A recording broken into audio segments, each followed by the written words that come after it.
Yung kay Mike Defensor, pang press release man lang yun. Wala man nag-endorse na congressman.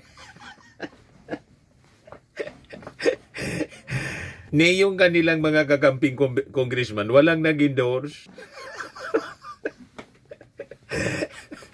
You see, gusto nilang i-impeach yung ating Pangulo. Wala mang endorsement. Doon pa lang po.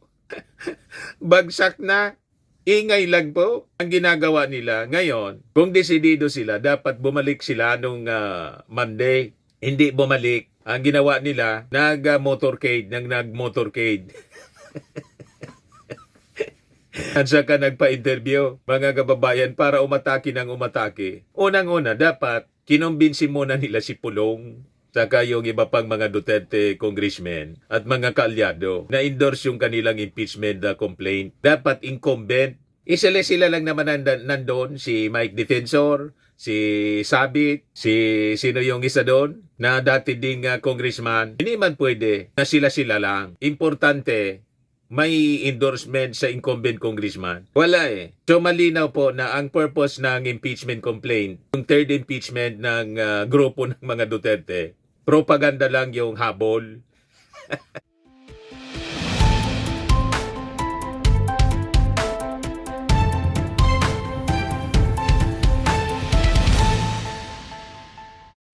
Hello po mga kababayan, si Dante Maravillas.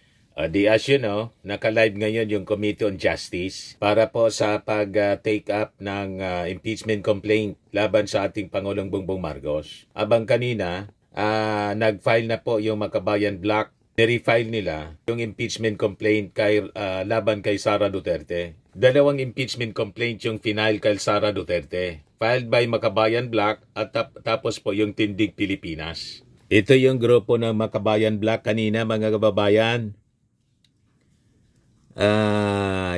Impeach Sara Duterte. Nakalagay sa mga dala-dala nilang placards. Sa bond paper lang nakasulat, Impeach Sara Duterte. Grupo ito ng Makabayan Coalition. Lisa Masa, si Antonio Tinio, si Colmenares, etc. Ito naman yung grupo ng Tindig Pilipinas. Sa pangunguna po ni second impeachment complaint filed against Vice President Sara Duterte at the Office of the House Secretary General citing alleged misuse of confidential funds. Yung dati po, led by Tindig Pilipinas convenor Kiko Aquino D. and religious leaders, the coalition lodged the complaint endorsed by Akbayan Party List Representative Percy Sindanya and ML Party List Representative Laila De Lima. It followed an earlier petition by progressive groups endorsed by Makabayan Block. So kung dalawa, mga kababayan, yung impeachment complaint na dinidinig ngayon laban sa ating Pangulo, filed by the same group, Makabayan, tapos yung una, yung private complainant, yung abogado po laban sa ating Pangulo, dinidinig na ngayon po ng House Committee on Justice. So ma-action ngayong araw na to, mga kababayan. Dinidinig yung impeachment complaint filed laban sa ating Pangulo, determining kung ito sufficient in form, in substance ng Committee on Justice. Tapos si Sara Duterte, nirefile na po. Hindi na inabot po yung hindi na inintay yung February 6. Ngayon na, final nila, maunaan pa daw ng bogus impeachment complaint. O diba? So ang latest ngayon, mga kababayan, the House Committee on Justice has voted 46-1-1 that impeachment complaint versus President Bongbong Marcos filed by Attorney Andre De Jesus is sufficient in form. So nagbotohan na po mga kababayan pala. Ito siya. Live ito, mga kababayan, Committee on Justice. If we have the same copies, because we are supposed to have the same copies, but nonetheless, we are flashing this page on the screen that contains the jurat. Because that's right. Subscribe and so on too. Yes. So, ang hearing na to, yung impeachment complaint laban sa ating Pangulo. That's correct. That's why I'm asking do we have the same copies? Yes, I If think we the have answer the is same. yes, then Congressman Rodriguez. We're supposed to have the same copies. So therefore, there is only no, jurat. there's It's no, not the only jurat. So therefore, there is no sufficiency in form. Yung second complaint dito mga kababayan, The chair examined filed ng the Makabayan copy na of the yata to. complaint, but prior to this jurat, there is a verification signed by the complainants. Yes, but no Although it doesn't bear the notarization. page. Therefore, it is self-serving. It's not public record. It is not something to bind us. Because there is no after the signature. We will be suspending to check the copy of substance yata kasi sandali lang po. Yung kanina, dinetermine nila kung sufficient in form. So, pinagbotohan, mga kababayan, after the presentation, nanalo yung boto, 46-11, that the impeachment complaint laban sa ating Pangulo by Attorney Andre De Jesus sufficient in form. So ngayon, ang pinagbobotohan na naman po, ang pinagdidibatihan pala, kung if it is sufficient in substance. Doon na sa substance po. Nagtatalo sila ngayon. Ay, ito Madam po. Chair, the copy that I have, and I guess the other members would have that, really contains a verification page. Kindly speak closer to the microphone. I see that there is a verification page alleging the necessary facts there in accordance with Section 3, Rule 2 of the Rules of Procedure in Impeachment Proceedings. That it is the complainants read and understood the contents thereof, and that the most important, the allegations therein are true and correct of our personal knowledge or based on authentic records and documents. That is the needed allegation or averment in a verification. The number 4 and number 5, not necessary anymore. It's actually required in the certification. So if it's a verification and certification requirement, then we can consider number 4 and number 5. Yung sa Makabayan Black na to, Purposes of TD Casino, under the yung rules, pangalawang it's impeachment only complaint na about to, that pinag-uusapan. the allegations are true and correct of our personal knowledge or based on authentic records and documents. I see it here. There is a verification duly signed by all the complainants. Sabay-sabay kasi na tinitake up mga Honorable kababayan. Rodriguez? I have read that. It is after the verification of the endorser. So I If think you read here, verification, signature, there's no notarization. if it is sufficient in inform, yung pangalawa pala to, I will post those two. Because I have read this for the past week. And sabay-sabay na yung unang para baka malito kayo. Yung una, yung first impeachment complaint filed by Attorney De Jesus, sabay kasi nilang tinitake up. Napagbotohan na kung sufficient mga kababayan informed. And it was determined that it was sufficient informed. That's the first complaint, impeachment complaint. Pangalawang impeachment complaint, dinidetermine uli po kung if it is sufficient informed. Yung second impeachment complaint po, filed na ng Makabayan Black. Ito ngayon nagdidebate sila, hindi pa po nagkakabutuhan ngayon. So ito, pakinggan natin mga kababayan, yung sinasabi ni Rufus Rodriguez. certainly we wish to hear it, but if it is insufficient in form, it cannot go. So look first at the jurat. At the end, verification should be at the end of the complaint. So, Whether defective you will say yata. that it is of the personal knowledge or it's sufficient. If you say personal knowledge or authentic records, that's fine. That is our civil procedure and our criminal procedure. But here, if you will see the verification, Mr. Chairman, Magaling na Madam Chair, abogado to. the Top-notch sir. verification Bar top-notch sir itong has si no Rufus. signature of a notary public. So there is no sufficiency in form. Kini-question The niya. verification, which is No attached sufficiency to the in form document, sa kanyang tingin, sabi ni there is Rufus. none. There is Itong no second impeachment complaint. notarization. Madam Chair. Madam Chair. Madam Chair. Madam Chair. Honorable Vice Chair Keith Flores. Is the copy of the Honorable Rufus Rodriguez, does it contain the the last page, sir, where there is that page is attached. Yan o, pinapakita po. Secretary, kindly double check Maybe the copy. they failed to No, attach it, Chair. the notarization is on the jurat, on the last page. It's on the jurat, and the jurat is not a verification. On the actual verification. So, Madam Chair. Sir, it's not verification. If you look at the verification itself, which they attach after the verification of the three, there is no notarization. After Kathleen Gaya de Guzman, no notarization. So how can there be a valid verification?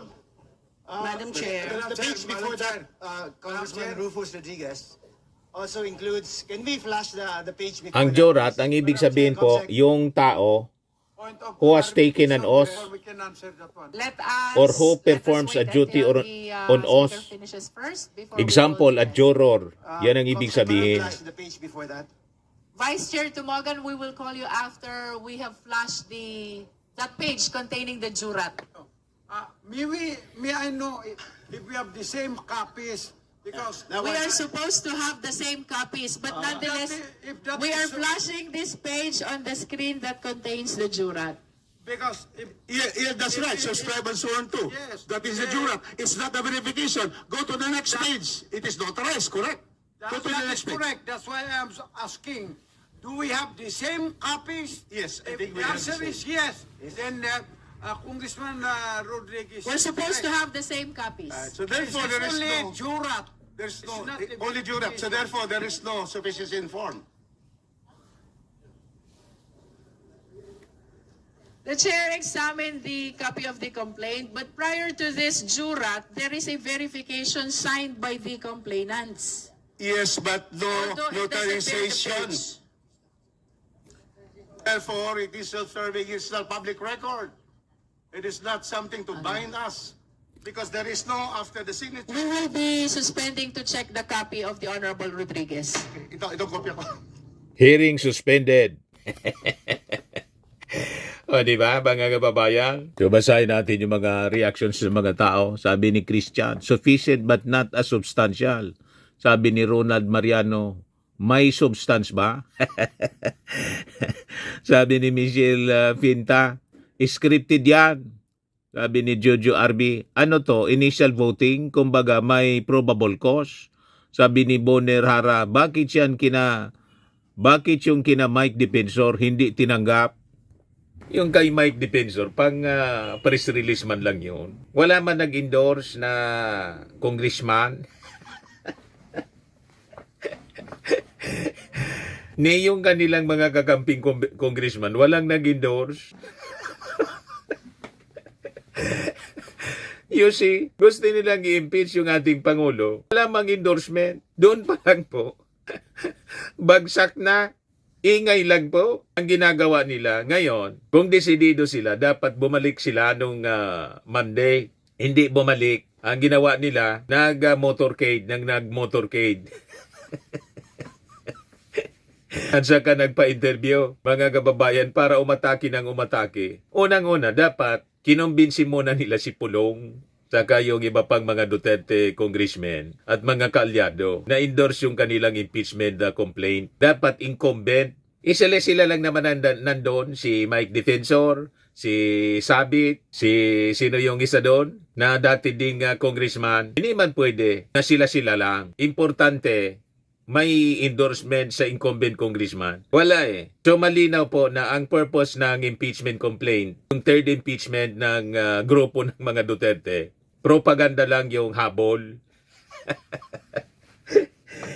Mag-ingay na mag-ingay. Di ba po? Loko talaga. But anyway, abangan na lang natin mga kababayan yung mga susunod nitong mahaba-haba ito na debate. O ito na, nagbalik na pala. Okay.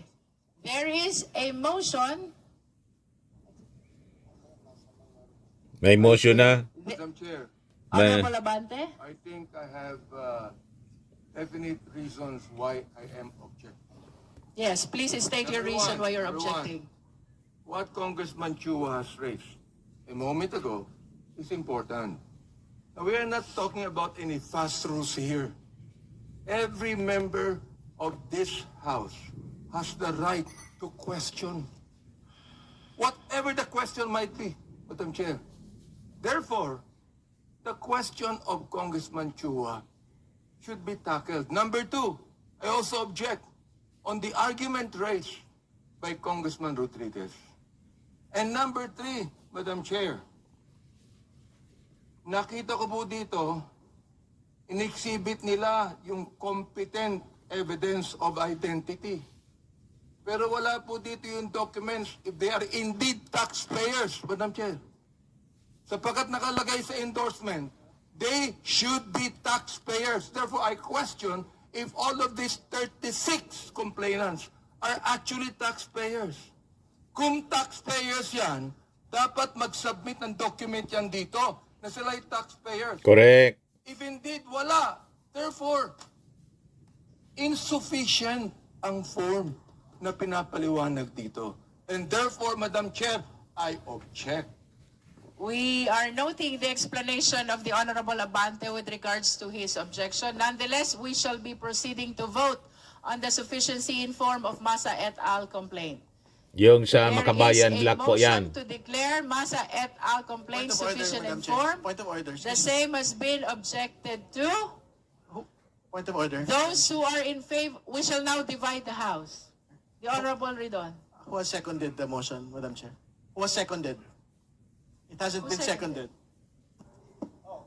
It's Kong Noy Defensor. Because I heard a lot of second. Okay. So we shall now divide the House. Those who are in favor of the motion, please raise your right hand. Yan, marami. Binibilang po, mga kababayan.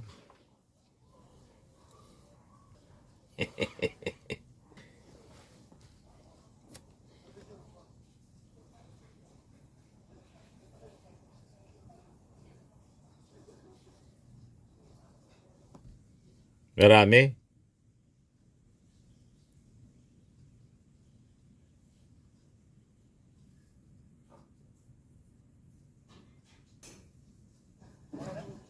Favor of the motion, please raise your right hand. Continue.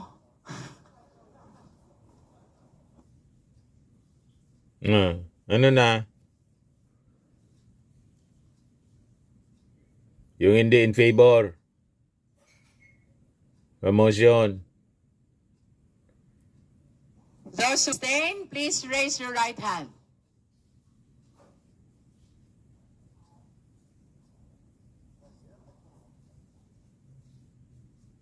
Comsec the vote, please.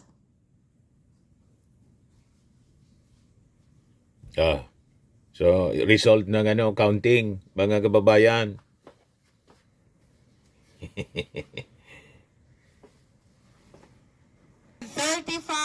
In favor, 35 in favor. 9 against, and 1 abstain.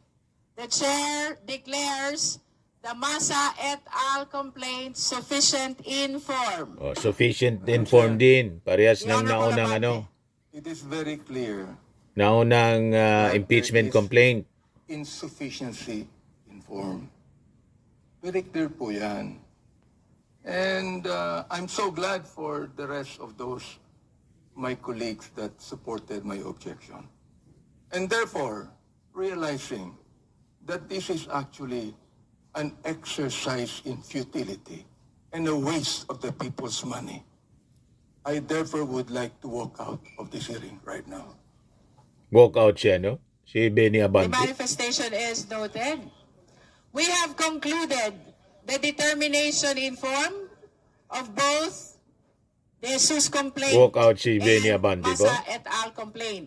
If there are any other matters the member wish to discuss before we suspend? No other matters to discuss. The meeting is suspended until 10 a.m. tomorrow, February 3, 2026. Then today are considered informed in open hearing of the meeting tomorrow. In accordance with the rules, The committee will determine the sufficiency and substance of the impeachment complaints tomorrow. Meeting is suspended. So, boss complaints mga kababayan, impeachment complaints laban sa ating Pangulo, na-determine and approved by the majority na it is sufficient in form. Bukas naman po, i-determine po sa pag-resume, pagbabalik ng sesyon ng Committee on Justice, yung sufficiency in substance. Walk out si Benny Abante. Ganon talaga eh. Di ba? Pero ang importante dito, mga kababayan, binibigyan ng pagkakataon ng bawat isa na makapagsalita. At saka, yung proseso, ino-observe strictly, mga kababayan. Okay pa? Bukas magkakaalaman kung yung boss impeachment complaints, mga kababayan, sufficient in substance. Medyo mabigat-bigat bukas, mga kababayan. Talagang kaabang-abang. Sa mga naghanap ng malinis and spacious fitness gym, pumunta lang po kayo sa aming Colossal Fitness Gym. We also offer Grab Car Rental with our brand new 2023 model ng Toyota Innova. We also accept booking for those who are planning to travel via PAL, Cebu Pacific, and other airline companies, local and international, and bills payment for Meralco Bills, PLDT, Aleco Bills, etc. Ang Colossal Fitness Gym is located at 3rd floor Security Bank Building, Landco Business Park, Legazpi City, Albay. For inquiries, look for Chilon Maravillas. Contact number 0966-802-0949. Yan yung aming Innova. Lagi na pong matao sa amin. Pati mga foreigners po, tingnan ninyo. Mga British tourists sila. Ang lalaki ng katawan na, mga kababayan, nag-gym sa amin. Ito naman po, Indian National. Ito mga mga European sila. Ito naman yung bago naming product na binibenta online, Eye Glow Serum. Whitening po siya galing sa South Korea. Tingnan ninyo yung epekto sa aking anak na architect entrepreneur, Riz Maravillas. For inquiries, look for Riz Maravillas on FB. Ito naman po, Fairmax Firming and Lifting Cream. Pinapahid po sa mga pulses in other affected area. Mainam po ito sa mga pains at paninigas na mga kasukasuan. Ito po, Automax Radiant Serum. Sa mukha naman yung application. Anti-aging po siya. You will look 10 years younger than your age. Ito naman po yung bagong product naming binibenta online. I am Worldwide Amazing Pure Organic Barley Powdered Drink Mix from Australia. Mainam po ito sa mga cancer patients. Tulad po nitong nakikita ninyo. Cancer survivor po siya. Ngayon, cancer-free na siya po. Yan siya, mga kababayan, no? Si Yoli Tan. Sabi ni Yoli Tan, barley did not just save my life. It gave me a new life. Yoli Tan, ovarian cancer survivor po siya. Noong 2019, Yoli faced the fight of her life through surgery and harsh chemotherapy. I am Worldwide Amazing Pure Organic Barley became her source of strength. It boosted her immune system when she needed it most and gave her the energy to keep going. 100% organic siya po. Immune system booster and trusted by survivors. Ganon din ang nangyari po kay Maritoni Fernandez. Cancer survivor siya. For your inquiries and orders, mag-message lang po kayo sa aking anak na architect and entrepreneur, Riz Maravillas. Sa mga mahilig po sa mga imported bags and wallets, dumiretso na lang kayo kay Ma'am Aileen Rosales, Aileen Closet po. Nakabase siya po sa Amerika. Yan, mga bags, mga kababayan, mga gandang bags na binibenta niya online. Yan po, Aileen Closet. Sa mga mahilig naman po, magpa-spa, dumiretso na lang po kayo sa Pamper City, the Medical Aesthetics and Wellness Center. Matatagpuan po sa Prestige Bay, Asiana City, Parañaque City, Metro Manila. Your luxury escape.